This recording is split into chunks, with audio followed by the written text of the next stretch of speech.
ফল করে, এটা আমরা জানি, ঠিক আছে? তো খেয়াল করে দেখেন, এই প্রথম সিনারিওটাতে এটা হচ্ছে T1, যতটুকু সময় বেসিক্যালি আমার সুইচটা অন থাকে, আর এই দ্বিতীয় সিনারিওটাতে এটা হচ্ছে T2, বেসিক্যালি যতটুকু সময় আমার সুইচটা অফ থাকে। আর এইটাই তো ছিল বেসিক্যালি আমাদের রিপল কন্টেন্টটা, বা হচ্ছে কতটুকু বেসিক্যালি কারেন্টের চেঞ্জটা হয়েছে বা রিপলটা, ঠিক আছে?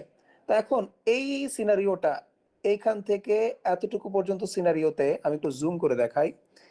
এতটুকু সিনারিওতে, এই সিনারিওটাতে ইনিশিয়াল কারেন্ট ছিল I1, যেটা বাড়তে বাড়তে বাড়তে বাড়তে কি হয়ে গেছে, I2 এর সমান হয়ে গেছে। এখন আমার কিন্তু সেকেন্ড স্টেজ শুরু হয়েছে, T2 স্টেজ। এই T2 স্টেজ শুরু হওয়ার সিচুয়েশনটাতে আপনি খেয়াল করে দেখেন, এখন এইখান থেকে আমি হচ্ছে কাউন্টিং শুরু করব। এই সিনারিওতে আমার ইনিশিয়াল কারেন্ট কিন্তু কি এই জায়গার কারেন্টটা, অর্থাৎ এই অবস্থা শুরু হচ্ছে এখান থেকে। তার মানে ইনিশিয়াল কারেন্ট কি হচ্ছে, এখন I2 হচ্ছে ইনিশিয়াল কারেন্ট।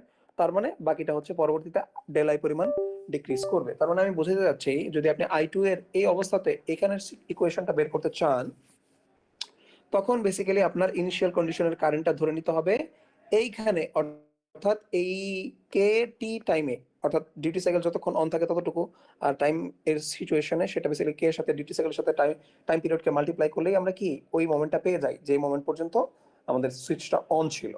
তো এই কে টি যদি আমি টাইমের মধ্যে দেই, তাহলে কারেন্টের যে ভ্যালুটা পাবো ওইটা বেসিক্যালি I2।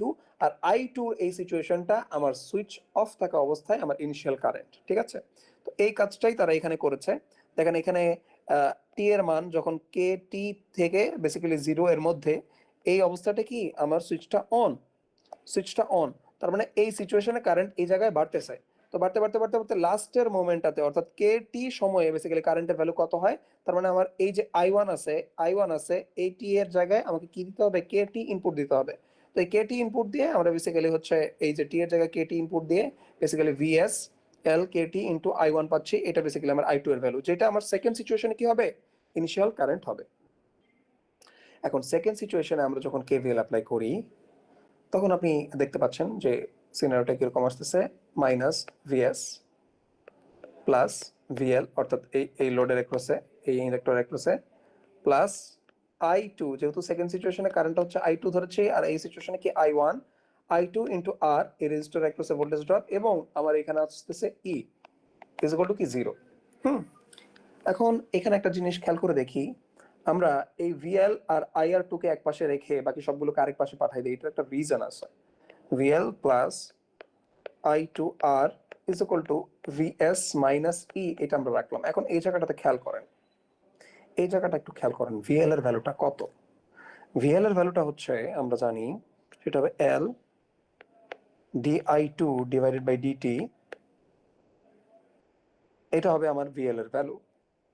তো ভিএল এর ভ্যালু এটা বসানোর পর দেখেন এইটার চেহারাটা বেসিক্যালি আমরা আমরা এই জায়গায় কি করছি, ইটাকে এই পাশে নিয়ে আসছি। আমাদের একটু আগে যে ইকুয়েশনটা ছিল এখানে ইটাকে এই পাশে নিয়ে আসছি ভিএস এর সাথে, এবার তারা এটা এখানে রাখছে।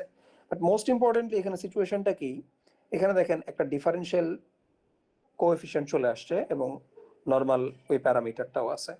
তার মানে এই টোটাল জিনিসটা বেসিক্যালি একটা ডিফারেন্সিয়াল ইকুয়েশন, ফার্স্ট অর্ডারের একটা অর্ডিনারি ডিফারেন্সিয়াল ইকুয়েশন,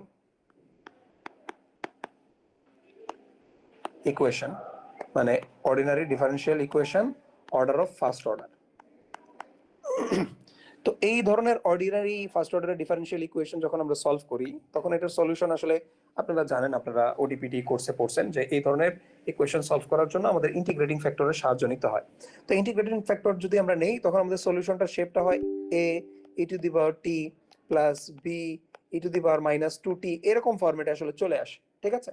তো আমরা যদি I2 এর ভ্যালু বের করতে চাই, এই ডিফারেন্সিয়াল ইকুয়েশন সলভ করলে আলটিমেটলি এটার চেহারাটা দেখতে হয় এরকম। প্রতিপাদনটা দেখাইলাম না, জাস্ট আপনাকে এইটুকু হিন্ট দিচ্ছি যে I2 এর ভ্যালুটা আসবে এইটা ই to the power T R by এল, যেটা বেসিক্যালি আমরা অনেক সময় সার্কিটের টাইম কনস্ট্যান্ট বলে থাকি, ঠিক আছে? জাস্ট এতটুকু পর্যন্ত আপনাকে মনে রাখলেই হবে যে একটা রেজিস্টিভ সার্কিটে যদি স্টেপ আপ করতে চাই, তার সুইচ অন অবস্থায় কারেন্টের মান কি, সুইচ অফ অবস্থায় কারেন্টের মান কি। এবং সরি, তো পরবর্তীতে বেসিক্যালি হচ্ছে আমরা I1 এর ইনিশিয়াল ভ্যালু যদি বের করতে চাই, তারপরে এই ইকুয়েশনগুলো আমরা হেল্প নিতে পারবো, which is I guess আপনারা দেখতে পারেন যদি আপনার আগ্রহ থাকে। ঠিক আছে। তারপর ওই যে রিপল কন্টেন্টের কারেন্টের মানটা বেসিক্যালি হচ্ছে এটা আমরা VS by R into KT, অর্থাৎ টি এর জায়গায় কেটি বসাই দিলেই ওই চেঞ্জটা আমরা পেয়ে যাই, এটা আমরা দেখতে পারি। তবে এখানে বেসিক্যালি ইম্পর্টেন্ট হচ্ছে এই I2 এবং I1 এগুলো আমরা কিভাবে বের করছি অ্যানালাইসিসের মাধ্যমে সেইটা, এবং এই রিপল কন্টেন্টের মানটা কত সেটা মোটামুটি দেখলেই আই গেস কনসেপ্টটা আমাদের ক্লিয়ার হয়ে যাবে। এখন আমরা বেসিক্যালি হচ্ছে 5.7 আমরা সিলেবাসে রাখিনি, 5.8 বেসিক্যালি যদি আমরা আলোচনা করতে চাই যে কনভার্টারের ক্লাসিফিকেশনটা কিভাবে আমরা করব। এই যে ডিসি ডিসি কনভার্টার পড়তেছি, এটার আসলে একটা ক্লাসিফিকেশন করার সুযোগ আছে। তো সেটা কিভাবে সম্ভব বা কিভাবে কনভার্টারের ক্লাসিফিকেশন নরমালি হয় সেটা বেসিক্যালি আমি আপনাদেরকে এখন দেখাবো। হ্যাঁ, খুব সুন্দর একটা সিম্পল একটা অ্যানালজির মতো আমি এই জায়গাতে চলে যাচ্ছি। খেয়াল করে দেখেন, মনে করেন একটা কনভার্টার, আপনি এটা হচ্ছে আপনার সোর্স, মাঝখানে মনে করেন কনভার্টারটা আছে ডিসি টু ডিসি কনভার্টার, আর এটা মনে করেন আমার লোড। হ্যাঁ, তো স্বাভাবিকভাবে আপনি যদি দেখতে পান যে এই লোড সাইডে কারেন্টের মানও পজিটিভ, ভোল্টেজের মানও পজিটিভ, তার মানে যখন আপনি ইকুয়েশনটা এরকম দেখবেন, অর্থাৎ আপনার ভি আই কার্ভে আপনার গ্রাফটা এই ডোমেনে এক্সিস্ট করে, তার মানে গ্রাফে কি এটা ফার্স্ট কোয়াড্রেন্ট, এই ধরনের কনভার্টারগুলোকে আমরা ফার্স্ট কোয়াড্রেন্ট কনভার্টার বলি। Quadrant converter. যদি কখনো দেখেন যে আপনার সার্কিটে আপনার লোড সাইডের ভোল্টেজ পজিটিভ আছে ঠিকই, বাট কারেন্ট হয়ে গেছে নেগেটিভ, অর্থাৎ মাইনাস আই হচ্ছে, শুধুমাত্র এই জায়গাটাতে আছে, তখন আমরা এটাকে বলি সেকেন্ড কোয়াড্রেন্ট কনভার্টার।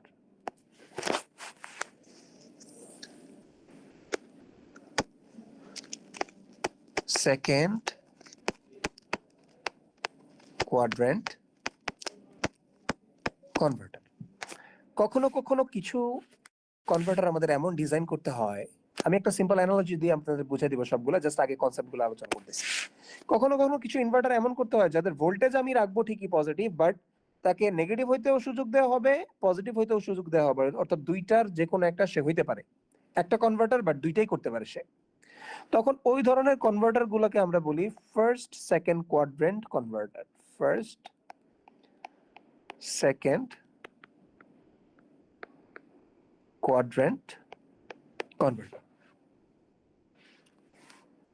আবার কখনো কখনো দেখা যায় যে এমন কিছু কনভার্টার আমরা ডিজাইন করি যেটা শুধুমাত্র থার্ড আর ফোর্থ কোয়াড্রেন্টে অপারেট করতে পারে, অর্থাৎ ভোল্টেজের ভ্যালুটাতে সে নেগেটিভ থাকবে, কারেন্টের ভ্যালু পজিটিভ হইতে পারে, নেগেটিভ হইতে পারে। এখন আমি আপনাকে বোঝানোর চেষ্টা করি, কারেন্টের ভ্যালু পজিটিভ হওয়া মানে সে লোডটা কারেন্ট নিচ্ছে, আর কারেন্টের ভ্যালু এই ক্ষেত্রে নেগেটিভ হওয়া মানে হচ্ছে লোডটা কারেন্ট দিচ্ছে। এই সিম্পল জিনিসটা মাথায় রাখতে হবে। তো এই ধরনের কনভার্টার যারা বেসিক্যালি ভোল্টেজ নেগেটিভ থাকতে পারে লোড সাইডে, বাট কারেন্ট পজিটিভ নেগেটিভ দুইটাই হইতে পারে, এটাকে বলে হচ্ছে third for your fourth quadrant converter. আবার কিছু কনভার্টার আছে তারা অ্যাকচুয়ালি সব মোডে অপারেট করতে পারে। কিভাবে? তাদের কারেন্ট ভোল্টেজ পজিটিভ হইতে পারে, নেগেটিভ হইতে পারে, দুইটাই পজিটিভ হইতে পারে, দুইটাই নেগেটিভ হইতে পারে। এই ধরনের কোয়াড্রেন্টকে আমরা বলি ফোর কোয়াড্রেন্ট কনভার্টার। দেখেন ফোর্থ বলি নাই কিন্তু, বলছি ফোর, তার মানে সে চারটা কোয়াড্রেন্টে এক্সিস্ট করে। এখন আমি আপনাকে বুঝাই সিনারিওটা আসলে কি। হ্যাঁ, ধরেন আপনার কাছে নরমাল একটা ইভি আছে, ইভি। আমার হাতের ড্রয়িং খুবই বাজে, কেউ কাইন্ডলি হাইসেন না। হ্যাঁ, এটা ধরলাম একটা ক্যাডিলাক, এটা একটা সিনারিও, ঠিক আছে, এটা একটা গাড়ি, এটা একটা ইভি। খেয়াল করে দেখেন, এই ইভিটা যখন আপনার চলতেছে তখন সে ব্যাটারি থেকে মোটরের দিকে কি নিচ্ছে? পাওয়ার দিচ্ছে। এবং অবশ্যই অবশ্যই এখানে ব্যাটারিটা হচ্ছে আমার সোর্স এবং মোটরটা হচ্ছে কি আমার লোড। এই যে এই অ্যানালজিটা দেখেন, লোড। আর মাঝখানে অবশ্যই কনভার্টার সার্কিট আছে। আমি আপনাদেরকে এনকারেজ করব যে ইউটিউবে কিছু ভিডিও পাওয়া যায় যেখানে তারা টেসলা যেই ইলেকট্রিক ভেহিকেল আছে সেটাকে হচ্ছে তারা কি বলে পার্টস বাই পার্টস তারা খুলে দেখে। ওইখানে আপনি দেখবেন টেসলার যে বেসিক্যালি হচ্ছে মাদারবোর্ড বলা ঠিক না, বা পিসিবির যেই পাওয়ার ইলেকট্রনিক্স এর বোর্ডটা আছে ওইটা অসাধারণ, মানে মোটামুটি এত ছোট একটা জায়গায় এত অসাধারণ কনভার্সন বা এত অসাধারণ ইঞ্জিনিয়ারিং মার্ভেল তারা গেইন করছে। আমি আপনাদেরকে ওই ভিডিওগুলো দেখার জন্য উৎসাহিত করব। তো যাই হোক, আমার উদ্দেশ্য ওইটা না, ওই পাওয়ার ইলেকট্রনিক সার্কিটের মাধ্যমে বেসিক্যালি কনভার্টারগুলো কাজ করে। বাট আমার উদ্দেশ্য হচ্ছে যখন ব্যাটারি থেকে পাওয়ারটা মোটরে যায় এবং মাঝখানে কনভার্টারটা থাকে, এই কনভার্টারটা দেখেন, এই কনভার্টারটা লোড সাইডে পজিটিভ ভোল্টেজে কারেন্ট কি দিচ্ছে, সাপ্লাই দিচ্ছে। তারপরে একটা ডিরেকশনে সে কাজ করতেছে। এই ধরনের কনভার্টারটা বেসিক্যালি হচ্ছে আমাদের ফার্স্ট কোয়াড্রেন্টের কনভার্টারের ক্যাটাগরিতে পড়ে। আবার কখনো কখনো আপনি জানেন যে রিজেনারেটিভ ব্রেকিং এর নাম শুনছেন আপনি, রিজেনারেটিভ ব্রেকিং। এটা কি হয়, স্বাভাবিকভাবে যখন গাড়ির চাকা ঘুরতে থাকে বা মোটর ঘুরতে থাকে তখন এটা তো একটা ইনার্শিয়াল এনার্জি থাকে। তো আপনি যখন ব্রেক করেন এই ইনার্শিয়াল এনার্জিটা ঘর্ষণের মাধ্যমে আপনি কি করেন, জাস্ট লস করে ফেলেন। কিন্তু হোয়াট অ্যাবাউট রিজেনারেটিভ ব্রেকিং কি করে, এই ইনার্শিয়ার এনার্জিটাও বেসিক্যালি ব্রেকিং টেকনোলজিটাই এমন ভাবে বানানো যে সে কিছু করতে পারে, কি রিটার্ন করতে পারে বা স্টোর করতে পারে এনার্জিটা, এই ব্রেকিং এর বা হচ্ছে এই রোটেশনাল এনার্জিটাকে ব্রেক করার সময়।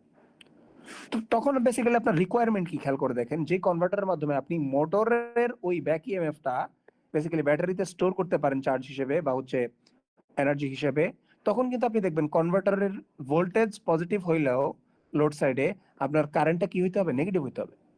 তো ওই ধরনের কনভার্টার যারা এই কাজটা করতে পারে তাদেরকে বেসিক্যালি আমরা কি করতে পারি, এই সেকেন্ড কোয়াড্রেন্টের কনভার্টার হিসেবে ট্রিট করতে পারি। এখন স্বাভাবিকভাবে আপনি চিন্তা করেন, একটা গাড়ি চালাচ্ছেন, গাড়ি সামনেও নিতে হবে মোটর চালায়, আবার রিজেনারেটিভ ব্রেকিং এর মাধ্যমে কি আপনি এনার্জি স্টোর করতে চান, তাহলে আলাদা আলাদা ভাবে করলে হবে না, তাহলে কিন্তু দুইটা একসাথেই আপনার কি কনভার্টার হিসেবে রাখতে হবে। তাহলে এমন কনভার্টার ডিজাইন করতে হবে যেন দুইটা কাজই সে একসাথে করতে পারে। Hence we call it first second quadrant converter, অর্থাৎ দুইটা তার একসাথেই আছে। এখন থার্ড ফোর্থ কোয়াড্রেন্টের যেই কনভার্টারটা সেটাও বেসিক্যালি দেখেন ফার্স্ট সেকেন্ডের কম্বিনেশনের জাস্ট উল্টাটা। তার মানে এই সিনারিওতেও বেসিক্যালি হচ্ছে সোর্স থেকে পাওয়ার যাবে, আবার হচ্ছে লোড থেকে পাওয়ার সোর্সে যাবে, কিন্তু এই সিনারিওতে গাড়ি সামনে না যায়, গাড়ি যাবে পেছনে। অর্থাৎ মোটরের রোটেশনটা হবে কি নেগেটিভ সাইডে বা হচ্ছে অপোজিটে, আগে সামনে গেলে যেই দিকে ছিল তার অপোজিটে। ঠিক আছে, তখন এই জিনিসটাও আপনার মাথায় রাখতে হবে। তার মানে গাড়ি তো শুধু সামনে না পেছনে যাওয়ার সিনারিও কি আমার রাখতে হবে না? তো তখন বেসিক্যালি হচ্ছে এই থার্ড ফোর্থ কোয়াড্রেন্টের কনভার্টার গুলো আমাদের কাজে লাগে। এখন আপনি আমার বলেন, আপনি তো সবগুলা একটা মানে সবগুলো ফিচার একটা গাড়ির মধ্যে চান, তাই না? সামনেও সে যাবে, রিজেনারেটিভ ব্রেকিং এর মাধ্যমে এনার্জি স্টোর করবে, পেছনেও যাবে, পেছনেও গিয়েও যখন আমি ব্রেক করবো সে এনার্জি স্টোর করবে। তার মানে আসলে আপনি সব কোয়াড্রেন্টের কি যাচ্ছেন, ফিচার চাচ্ছেন। হ্যান্স আমাদের ওই কনভার্টার লাগবে যেটা বেসিক্যালি ফোর কোয়াড্রেন্টেই কাজ করে। তো তখন বেসিক্যালি আমরা ফোর কোয়াড্রেন্ট কনভার্টার নিয়ে কাজ করি। অ্যাডভান্স ইভি গুলোতে দেখবেন এই ফোর কোয়াড্রেন্ট কনভার্টারই ইউজ করা হয়। ঠিক আছে, তো এটাই ছিল বেসিক্যালি ডিসি ডিসি কনভার্টারের ক্লাসিফিকেশন। এটা লিখে দেওয়া দরকার, ডিসি ডিসি কনভার্টারের ক্লাসিফিকেশন, ডিসি ডিসি কনভার্টারের ক্লাসিফিকেশন। তো এটাই ছিল মোটামুটি 5 টাইপের কনভার্টার। নেক্সট ক্লাসে ইনশাল্লাহ ডিটেলসে আমরা এই জিনিসটা আলোচনা করব। তো আমি আমার কথা রাখছি, আধা ঘন্টার আগেই আমি শেষ করে দিছি। কারো কি কোনো প্রশ্ন আছে কিনা?